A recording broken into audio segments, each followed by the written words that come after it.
Pero si Saldi ko, ipapatawag dito. May interparliamentary courtesy. He is still a congressman. And mayroong tradition na voluntarily he can appear and testify or manifest.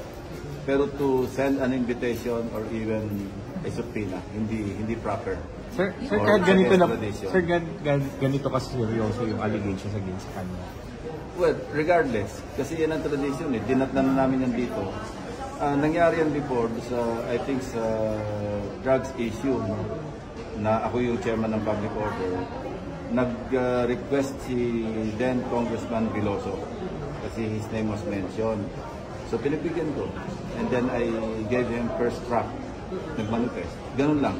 Pero to compel, to invite, and worse to issue a subpoena, mukhang hindi proper. Pero sir, paano po yun who wants to attend? Oh yes, definitely. Anybody for that matter.